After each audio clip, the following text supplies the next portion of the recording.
Hey there guys, and welcome to another Factorio Friday Facts discussion number 291, new campaign, multiplayer stress test, and high-res icons, part 2. Unfortunately, Afflixion will not be joining us today either. He doesn't really have a voice at the moment, so that would, well, not really work. So it's unfortunate because this is a really good one. Start off here with the first part. New campaign by Abrogato. So have you ever been playing a free play game and realized you don't know what your next big goal is? Yes, I think a lot of people struggle with this. And then once you decide to pick a new goal, you realize while you worked on being the last goal, there were 10 new technologies unlocked and now you don't know which one to pick. Basically like this. So like oil, and while you're working on that, there's like all these other things unlocked here with it. These are the situations we hope to address with the new full campaign. A guided free play in which the player plays through the whole tech tree without being overloaded with choice, while still having the permanent I'm so bad with words, guys, and unidirectional progress of Factorio. The permanence. Wow, for some reason I could not read the first time. Permanence. That's easy. Problem has already been solved using the new map extension expansion technique, which is playable in the introduction scenario. Over the last year, we have been working on the bigger design task of unraveling the tech tree and breaking it into a set of choices for the player. This task has been made all the more interesting as the tech tree is also constantly getting tweaks and revisions over that time as well. I look forward to providing more insights, but now I will leave you with one example. Read spoiler.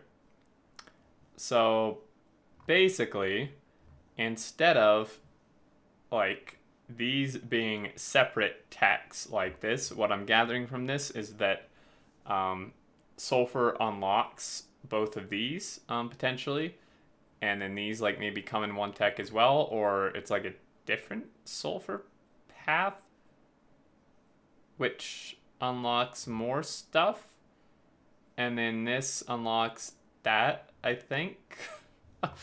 I'm interested because I mean, since there's not like lines between these, I feel like they're not separate texts because they're very clearly separate texts up here, right? So I think that's what I'm gathering from this. I'm a little confused by the double sulfur thing, but maybe there's just two sulfur texts. That's possible.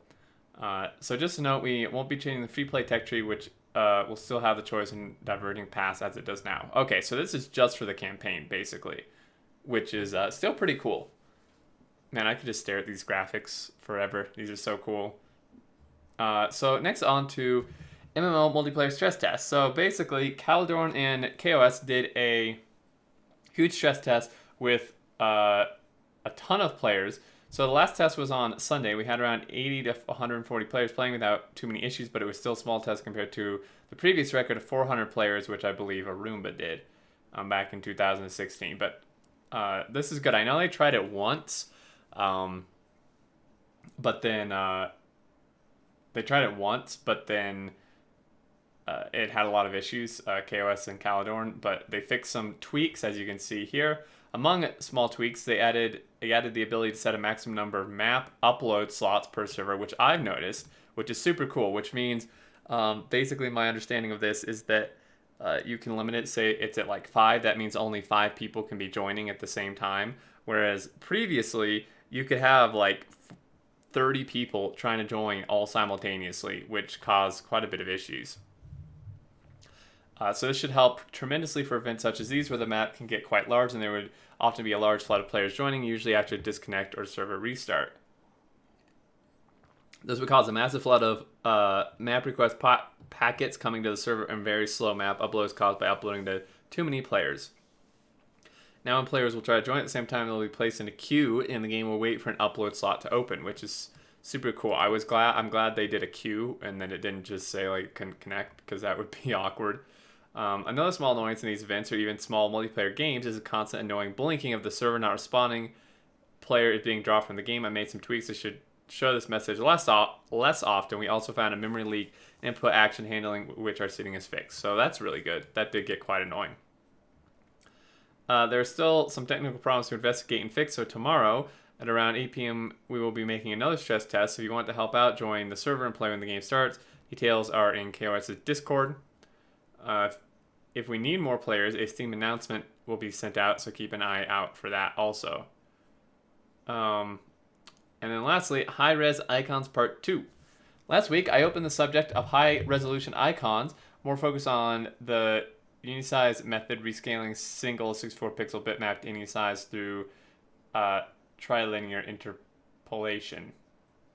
It's big words. The results were very fine, and compared to the old version, it was obviously a success. This week, we are focused on the bitmap method. Posila very quickly implemented the code for it, and even though I was willing to reject the technique due to its extra work and complication, after testing it, I changed my mind. Here's a comparison with the methods. So zoom, so classic 32 pixel, which looks not great. I don't know what this is. Unisize, this, and then bitmap, this, which I feel like I'm missing something. I don't really notice much of a difference between these two. I mean, I should be, right? I don't, though.